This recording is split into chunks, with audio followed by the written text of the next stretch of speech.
somehow in God's creative order, the mammals have covered the earth and the fish, the sea, and we get that. When we go through the creation account in Genesis 1, we see that God said, God spoke, or God said, let there be light, and light existed. Let there be an expanse in the heavens, and there was. Let the waters exist, and let the waters be separated. And so the atmospheric waters of humidity and rain clouds separated from what would fill the seas and the oceans. And then let the mammals cover the land, and let the fish. And 8 times in the creation account, Genesis 1, it says, and God said, let there be. God said. God spoke. And creation just emerged. Creation was. I play golf, not very well, but I play golf, and sometimes on the golf course, this started some time ago. This is just an example. I'm just going to use the golf course as an example. There are certain places or golf courses or fairways where the scene is just beautiful. And that's really why I play golf. I'm not that great, but I do enjoy being out in nature and seeing a deer in the woods and just the quiet. You know, it has a calming effect in the busyness of life.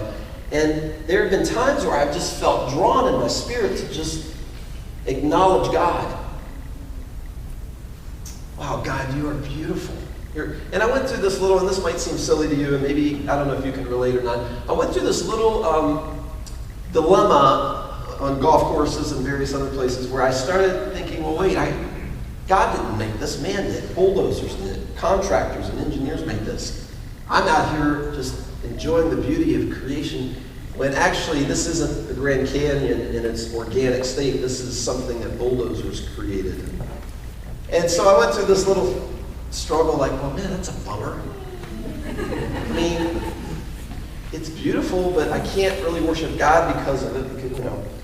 And whether you can relate to that or not, I'm headed to a larger point here. In this Genesis account of creation, something remarkable happens when God speaks man and woman into existence.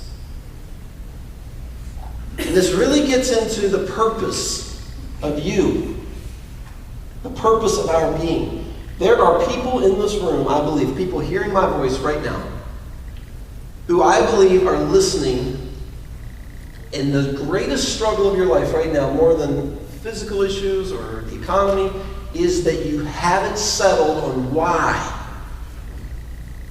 you're here, what God's plan is, what is all of this existence about. We seem to be aging faster and faster, and what is it all about? And in this Genesis account in chapter 1, here later in the chapter, it comes to the account of man and woman being made, and it says, so God created human beings in his own image. And this is what's different about man and woman than the rest of all the universe, the rest of God's creation. Nothing else in his creation, as beautiful as it all is, staring at the galaxies and the stars in the sky and seeing the Yosemite National Park's scenes on planet Earth, and walking through the Garden of Eden and what that looked like, as remarkable as those things are, there's something above and beyond in the glory that would be man and woman. Because God places in us intrinsically the image of himself. God speaks life, creation emerges, and he speaks in this story, this epic moment, the creation of man and woman. And so God created human beings in his own image. In the image of God, he created them, male and female.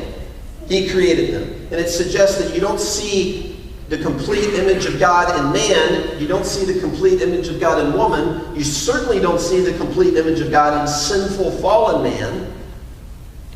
But it was his plan. It was his intention for all of creation to behold the wonder of God when creation saw man and woman. When creation heard us interact. When people watched one another interact.